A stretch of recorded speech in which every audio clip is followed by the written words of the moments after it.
अस्सलाम वालेकुम। Welcome to my YouTube channel Orient academy. तो आज हम केमिस्ट्री नाइन्थ क्लास की उसका चैप्टर नंबर 3 का टॉपिक एटॉमिक साइज़ या एटॉमिक रेडियस इसको डिस्कस करेंगे। तो सबसे पहले हमने क्या क्या पॉइंट पढ़ने हैं, हम उन पे नज़र दौड़ा लेते हैं एक बार, ताकि पता है कि हमने क्या पढ़ना है। सबसे पहले हम इसकी पढ़ेंगे डेफिनेशन,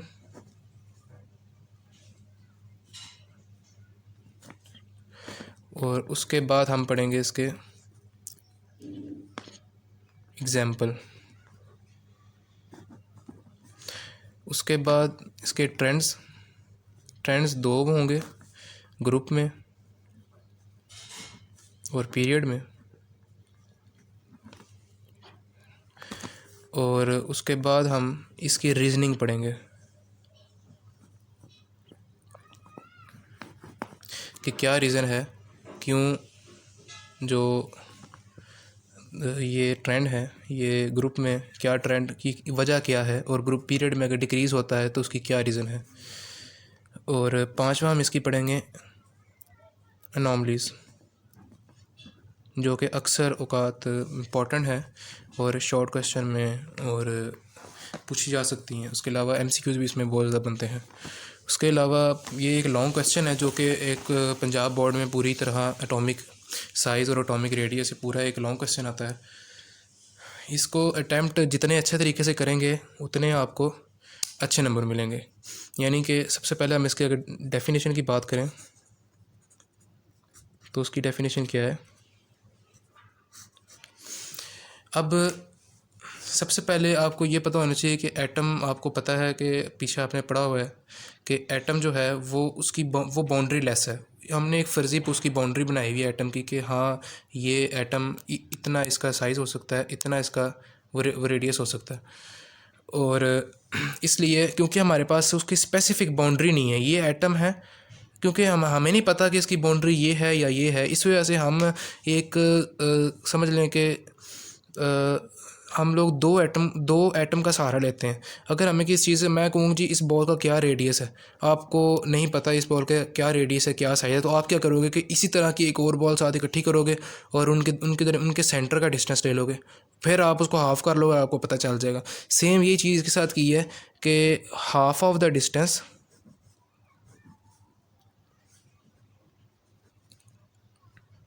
बिटवीन द न्यूक्लियाई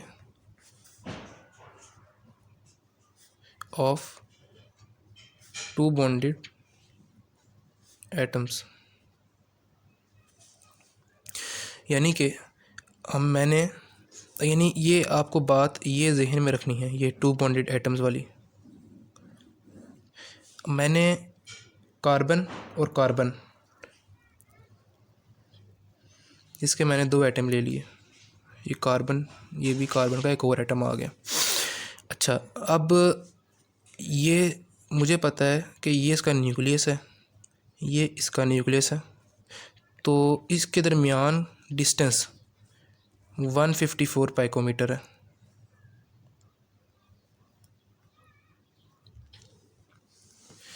अब ये खाली कार्बन है, एलिमेंटल फॉर्म उसने किताब में लफ्ज़ यूज़ किया है एलिमेंटल फॉर्म का। एलिमेंटल फॉर्म उसी को कहते हैं कि ये खाली एटम हो, यानी कि सी है, ये नहीं है C4 है, C2 है, नहीं, खाली सी। ये एक कार्बन है, ये दूसरा कार्बन एटम है, उसके बीच में 154 पाइकोमीटर का डिस्टेंस है इसके दो न्यूक्लियस के दरमियान।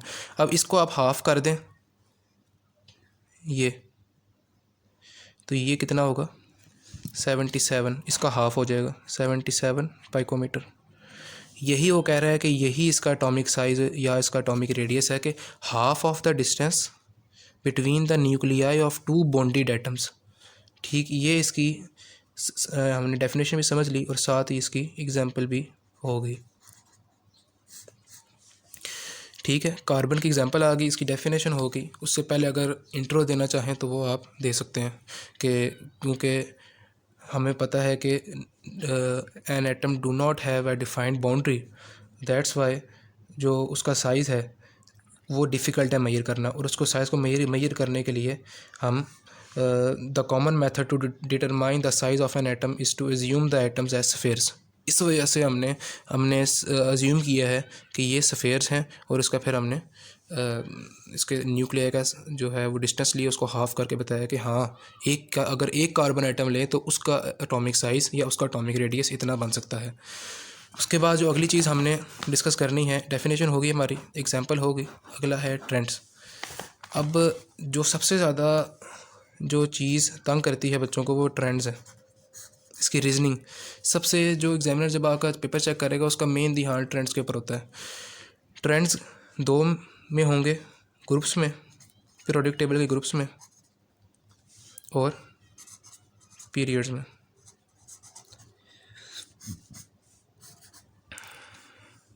सबसे पहले ट्रेंड्स हम देखेंगे कि ग्रुप में क्या होते हैं ट्रेंड्स। ये आपकी आगे मेन हेडिंग,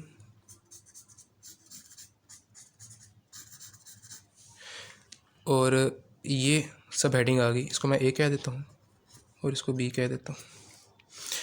अच्छा, ग्रुप्स में क्या होता है, जब एटॉमिक साइज़ ग्रुप में हम टॉप टू बॉटम आएंगे तो एटॉमिक साइज़ इंक्रीज़ करेगा। आगे मैं लिख देता हूँ, as we move from top to bottom. ये हमें पता चल गया कि ग्रुप के अंदर एटॉमिक साइज़ इंक्रीज़ करेगा। अच्छा, आगे पीरियड के अंदर क्या करेगा, जाहिर सी बात है अगर ग्रुप के अंदर इंक्रीज़ कर रहा है तो पीरियड के अंदर डिक्रीज़ करेगा। एज वी मूव, आगे मैं ब्रैकेट में लिख रहा हूँ इसके, as we move from left to right in a period.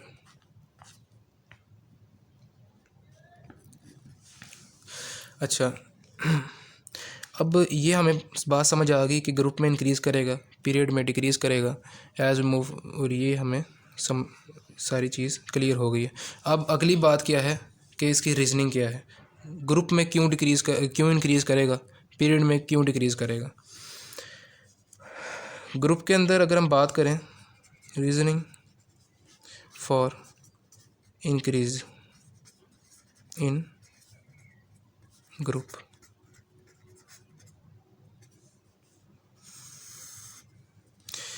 तो इसकी 2 से 3 वजूहात हैं।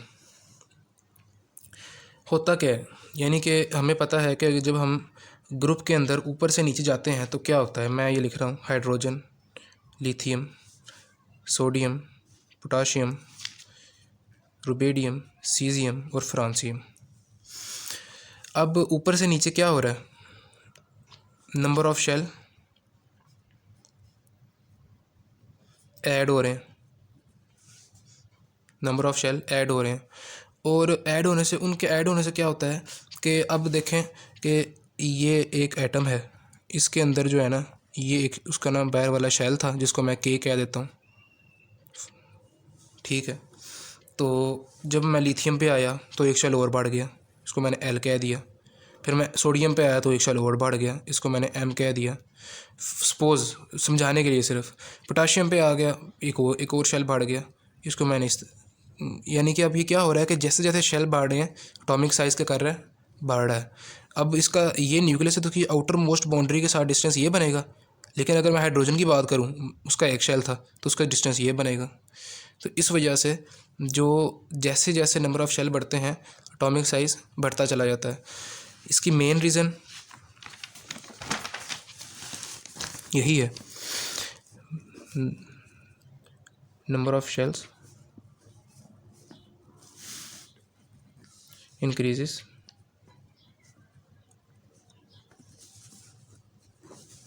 अच्छा, अब आपने नंबर खींचने एग्जामिनर से तो कोई वर्डिंग यूज़ करेंगे, नंबर ऑफ़ शेल इंक्रीजेस।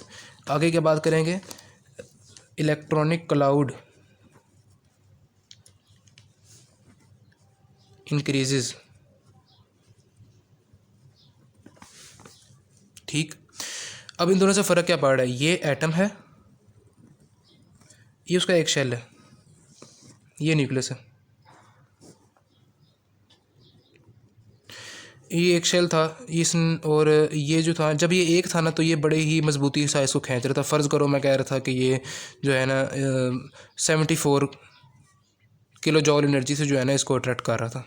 ठीक है, अब एक और शेल आ गया। इससे क्या हुआ कि अब आउटर मोस्ट बाउंड्री ये बन गई है, बीच में ये इलेक्ट्रॉन्स आ गए हैं, पहले बीच में कोई नहीं था। अब इस इलेक्ट्रॉन से क्या होगा कि जो इस शेल के अंदर इलेक्ट्रॉन है और जो इस शेल के अंदर इलेक्ट्रॉन है, ये दोनों जो हैं एक दूसरे को रिपेल करेंगे। एक दूसरे को रिपेल करने की वजह से जो है इनकी फोर्स न्यूक्लियस की इसके ऊपर वो कम हो जाएगी, न्यूक्लियस की फोर्स इसके ऊपर कम हो जाएगी। इसी चीज़ को अब आपने अंडरस्टैंड करना है कि जैसे जैसे नंबर ऑफ़ शेल बढ़ते चले जाएंगे, न्यूक्लियस को खींचना दूर वाले से उतना ही नज़दीक होता जाएगा। अब इसकी मिसाल आप ऐसे ले सकते हैं कि आप एक बीच में आप खड़े हुए हैं, आपने एक बंदे को पकड़ना है जो आपके सामने खड़ा हुआ है, बीच में कोई नहीं होगा, आप आराम से पकड़ लेंगे। बीच में एक और बंदा आ जाएगा, आपको उतनी ज़्यादा जो है वो आपकी उस अट्रैक्शन, उसको खींचने की कुव्वत आपकी उतनी वीक हो जाएगी। 2 आ जाएंगे, 3 आ जाएंगे, करते करते आपके लिए बहुत मुश्किल हो जाएगा कि आप उसको अपनी तरफ खींचें। इसी तरह ये न्यूक्लियस के साथ है कि न्यूक्लियस को इतना मुश्किल हो जाएगा इसको अट्रैक्ट करना कि फिर उसकी ताकत से बाहर निकल जाएगा, फिर Aahista Aahista electronic cloud increase करना शुरू कर देगा और एटॉमिक साइज़ जो है वो बढ़ना शुरू कर देगा। तो तीसरी इसकी क्या लिखेंगे कि इफ़ेक्टिव न्यूक्लियर चार्ज इंक्रीजेस। यहाँ पे आपने ध्यान रखना है कि लफ्ज़ आपका इफ़ेक्टिव न्यूक्लियर चार्ज आना चाहिए। न्यूक्लियर चार्ज और इफ़ेक्टिव न्यूक्लियर चार्ज में फ़र्क है, वो किसी और दिन एक और वीडियो में बताएंगे। अभी के लिए इतना याद रख लें कि न्यूक्लियर चार्ज जो है वो जो एटम के अंदर जो न्यूक्लियस के अंदर जो प्रोटॉन होते हैं ये उसको कहते हैं। जो इफ़ेक्टिव न्यूक्लियर चार्ज है वो ये है जिसकी मैं अभी बात कर रहा था कि आउटर मोस्ट इलेक्ट्रॉन को वो कितना अट्रैक्ट कर सकता है न्यूक्लियस। इफ़ेक्टिव न्यूक्लियर चार्ज क्या करेगा, डिक्रीज़ कर जाएगा। इसके अंदर इफेक्टिव न्यूक्लियर चार्ज डिक्रीज़ कर गया, नंबर ऑफ़ शेल इंक्रीज़ कर गए, इलेक्ट्रॉनिक क्लाउड उसका इंक्रीज़ कर गया, फैल गया, तो एज अ रिज़ल्ट क्या हुआ, एटॉमिक साइज़ क्या हुआ, वो बढ़ गया।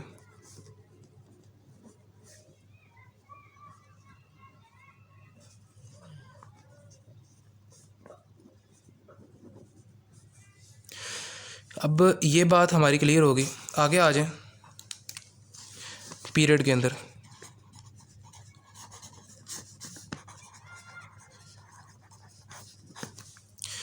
पीरियड के अंदर डिक्रीज़ क्यों होता है, क्या वजह है? सेम इसके ऑपोजिट आ जाए कि अब मैं यहाँ पे लिखता हूँ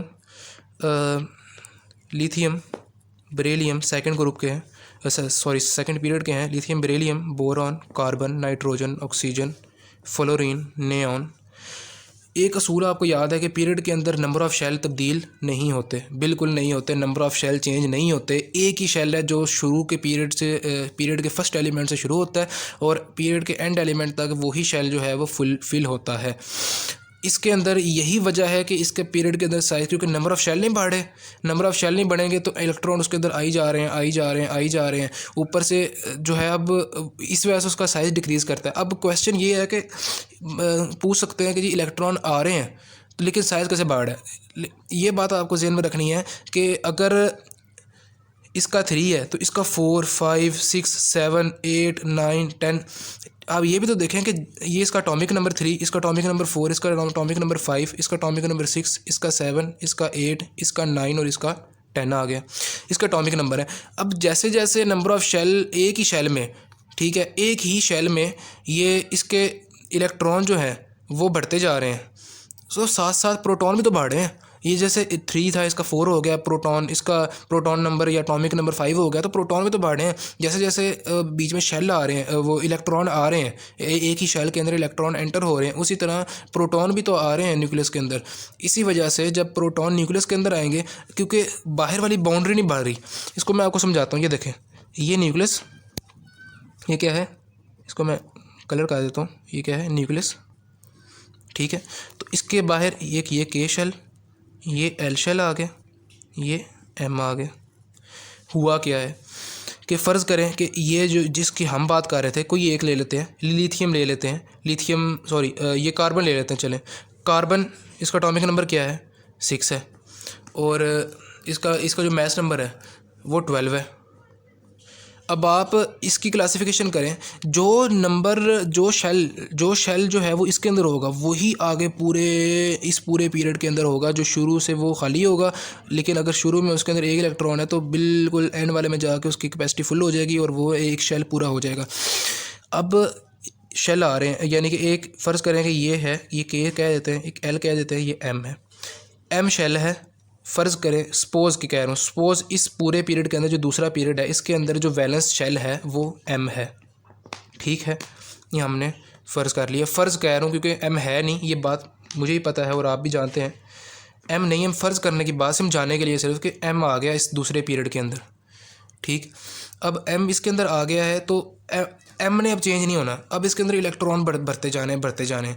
अब फर्स्ट में इसका एक था, फिर 2 आए, फिर 3 आए, फिर 4 आए, करते करते जब तक वो एंड तक पहुंचेगा तो एम जो है, एम शेल जो है वो कम्प्लीटली फिल हो जाएगा अपने उसकी कैपेसिटी फुल हो जाएगी इलेक्ट्रॉन को होल्ड करने की। अब ये चीज़ यही क्योंकि अब देखें ये बाउंड्री है, बाउंड्री नहीं बढ़ रही। इसमें क्या हो रहा था कि ये नंबर ऑफ़ शेल आते जा रहे थे, बाउंड्री बढ़ती जा रही थी। इसकी बाउंड्री वही है, number of shell, number of electron increase हो रहे हैं लेकिन अंदर प्रोटॉन भी इंक्रीज़ हो रहे हैं, जिसकी वजह से क्या होगा कि इनका जो होल्ड है, अट्रैक्शन, फ़र्ज़ लफ्ज़ का यूज़ करना है अट्रैक्शन, ये अट्रैक्शन जो है ये इंक्रीज़ होती जाएगी क्योंकि प्रोटॉन नंबर बढ़ रहा है, वहाँ से शेल भी एक है। क्योंकि देखें ना, अगर हम बात करें जी रिपल्शन क्यों नहीं हो रही, रिपल्शन तो सिर्फ उसे एक चीज़ मिल रही है जी, इलेक्ट्रॉन ऐड हो रहे हैं। अट्रैक्शन करिए उसे 2 बेनिफिट मिल रहे हैं कि नंबर ऑफ़ शेल भी नहीं बढ़ रहा, प्रोटॉन नंबर ही बढ़ रहा है। इस वजह से जो अट्रैक्शन वाली पावर डोमिनेट कर जाएगी और ये इसको अट्रैक्ट करेगा अपनी तरफ, क्योंकि इसको 2 बेनिफिट मिलते हैं। एक तो बाउंड्री नहीं बढ़ रही जिसकी वजह से इसको ज़्यादा ताकत नहीं लगानी पड़ रही, ऊपर से इसके अंदर जो स्पाई हैं या प्रोटॉन है वो भी बढ़ते जा रहे हैं, तो ज़्यादा कुव्वत से उसे अट्रैक्ट करेगा। इस वजह से पहले इसका हो जाएगा कि number of shell remain same. Reasoning क्यों डिक्रीज़ होता है, यहाँ पे अगर मैं याद दहानी के लिए लिख देता हूँ decrease, number of shell remain same, ठीक है। और इफेक्टिव न्यूक्लियर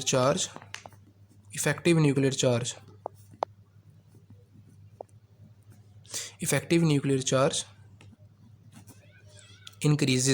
इंक्रीज़ क्यों बोला मैंने, क्योंकि अभी बताया कि इसका होल्ड इसके इलेक्ट्रॉन में बढ़ता जा रहा है। क्यों बढ़ता जा रहा है, प्रोटॉन नंबर ही बढ़ रहा है, ठीक है, और नंबर ऑफ़ शेल भी नहीं बढ़ रहे। इस वजह से न्यूक्लियस को ज़्यादा उसकी ये बात उसकी जो है वो फेवर के अंदर आ गई है कि प्रोटॉन जो है, प्रोटॉन का नंबर बढ़ना, इलेक्ट्रॉनों का नंबर बढ़ना, ये दोनों तो एक दूसरे को बैलेंस करते हैं। क्योंकि जितना, चलो एक इलेक्ट्रॉन बढ़ गया, एक प्रोटॉन बढ़ गया, दोनों ने बैलेंस कर लिया, लेकिन जब number of shell remain same रह जाता है तो फिर तो उसकी जो है वो अट्रैक्शन बढ़ जाती है। इसी वजह से number of shell remain same, effective nuclear charge जो है इसका होल्ड, इफेक्टिव न्यूक्लियर चार्ज क्या है, अट्रैक्शन, इसकी और इसकी जो इफेक्टिव न्यूक्लियर चार्ज है न्यूक्लियस का वो बढ़ जाएगा। बढ़ने से क्या होगा कि इफेक्टिव न्यूक्लियर चार्ज इंक्रीजेस, उसके बाद हाँ, तो इससे क्या होगा कि number of shell remain same, effective nuclear charge increases, और इलेक्ट्रॉनिक क्लाउड, रिजल्ट क्या होगा, इलेक्ट्रॉनिक क्लाउड श्रिंक कर जाएगा, इलेक्ट्रॉनिक क्लाउड श्रिंक। या आप इसको ये भी कह सकते हैं कि distance between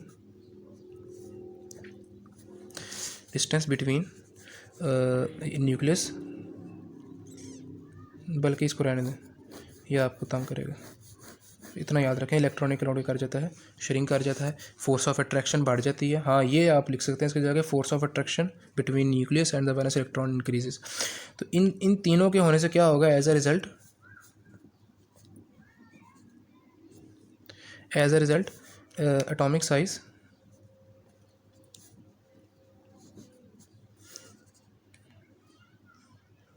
decreases. Atomic size क्या हो गया, डिक्रीज़ कर गया। अच्छा, अब हमने क्या कर लिया, इसकी ग्रुप के अंदर ट्रेंड भी पढ़ लिए, डेफिनेशन भी पढ़ ली, इसके जो है वो रीजनिंग भी पढ़ ली। अब आ जाते हैं इसकी एबनॉर्मलीज़ की तरफ, या एबनॉर्मलिटी कह लो या एनॉमलीज़ कह लें, एनॉमलीज़ कह लेते हैं हम लोग। एनॉमलीज़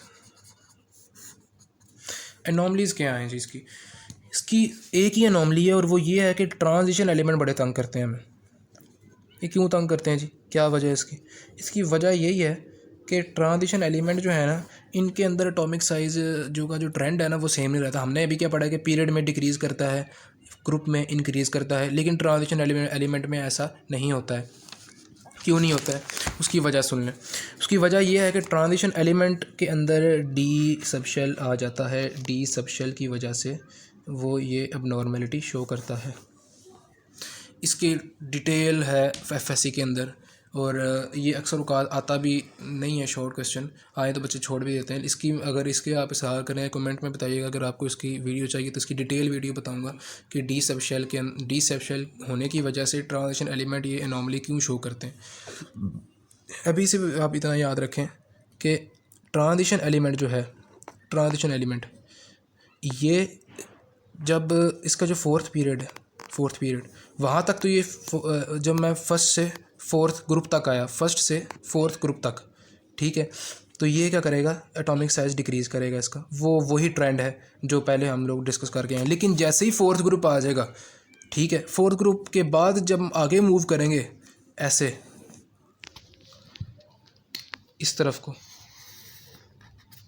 और ये ऊपर ग्रुप है, ये पहला ग्रुप है, ये दूसरा ग्रुप है, ये तीसरा ग्रुप है, ये चौथा आ गया, पाँचवा, छठा, सातवां और ये आठवां। ये चौथे ग्रुप के जैसे ही आगे जाएंगे ये चेंज हो जाएगा, इंक्रीज़ होना शुरू कर देगा। यहाँ पे क्या था, डिक्रीज़ था, यहाँ पे क्या हो गया, इंक्रीज़ हो गया। वजह क्या है, वजह वही कि इससे आगे डी सबशेल आ जाती है। डी सबशेल क्या करती है कि पीछे थे एस और पी, और आगे क्योंकि हमने आगे अभी इलेक्ट्रॉनिक कॉन्फ़िगरेशन जो है वो उसकी भी एक वीडियो आएगी, और उसके अंदर मैं आपको बताऊंगा कि ट्रेंड क्या, तरीक़ाकार क्या है कि स्कूल वो पब्लिक स्कूल,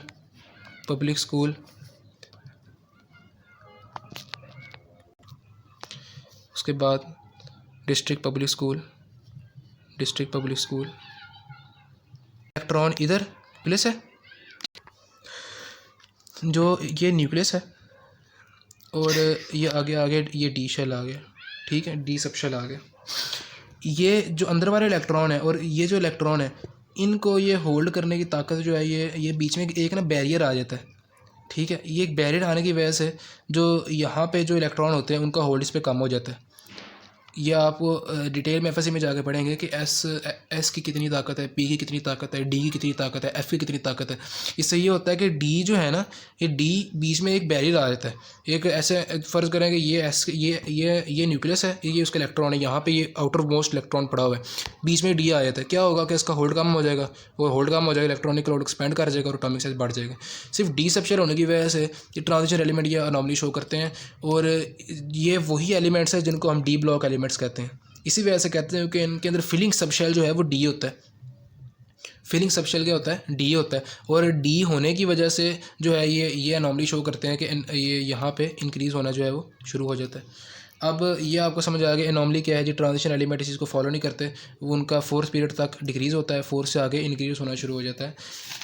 तो हमारा जो है ये ख़त्म होता है यहीं पे, ये आज की वीडियो इतना ही आपको बताना था। और जो है अगर आपको हमारी पढ़ाने का तरीका अच्छा लगा है तो कमेंट सेक्शन में ज़रूर बताइएगा। इस वीडियो को लाइक शेयर सब्सक्राइब ज़रूर कीजिएगा, हमारे चैनल पे अपनी सपोर्ट ज़रूर दिखाइएगा। कैसे दिखा सकते हैं, सब्सक्राइब करना और ऑल का बटन लाजमी दबाइएगा। और अगर जिस टॉपिक पे आपको वीडियो चाहिए वो कमेंट सेक्शन में बताएं, हम उस टॉपिक पे वीडियो बनाएंगे। अल्लाह हाफिज़।